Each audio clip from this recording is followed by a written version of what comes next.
Mandelbrot set exists on a separate plane. You can think of it as, instead of, like, you can think of it as the standard plane that we use for mathematics is just, like, a two-dimensional plane. And then the imaginary plane is it rotated 90 degrees. So it's the third dimension of mathematics, which is kind of weird to imagine.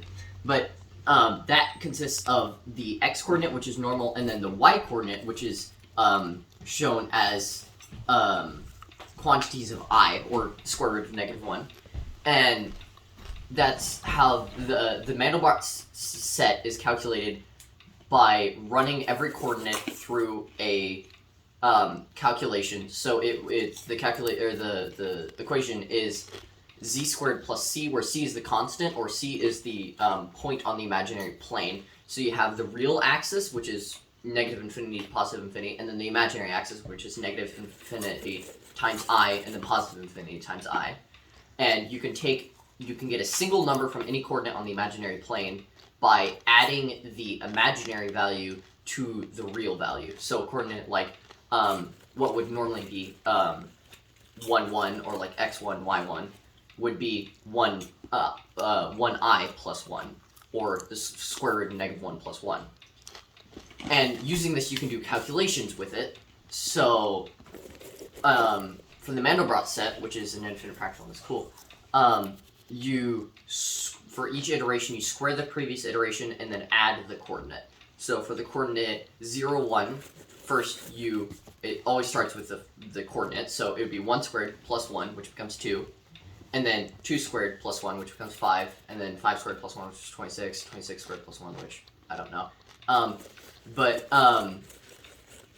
It's like 36, 4,000. Anyways, so...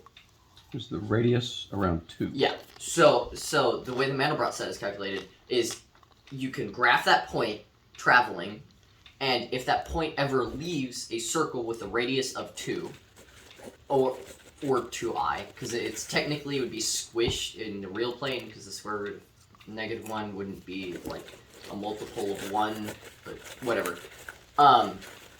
So it would be, if this point ever leaves the circle with a radius of 2 on the imaginary plane, then you know it's not in the Mandelbrot set. So you can calculate if any point is in the circle by running it through that equation 500, 1,000 times, however much accuracy you want. And then if it ever leaves that circle, then you color it white, and if it doesn't, then you color it black. And using that, you get the infinite Mandelbrot fractal. But that's just black and white. So for colored Mandelbrot fractals, where they have like the pretty patterns as you zoom in, that's calculated by taking the amount of steps that it takes for a point to leave the circle, or for the, I forgot what, the escape velocity, I think is the term, which is the amount of steps that it takes to leave the circle, I think. I don't know.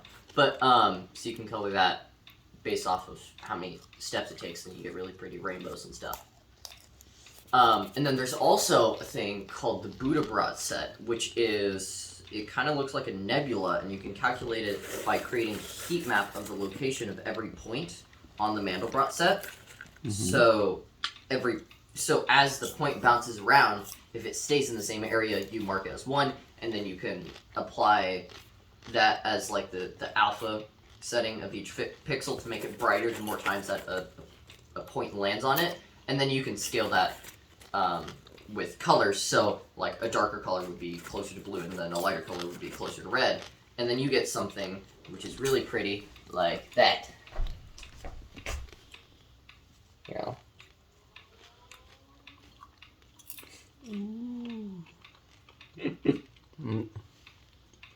So I want to calculate the Mandelbrot set, but unfortunately that would require storing every single point that travels on it, and that's a lot of information. You suggested that the code is not hard.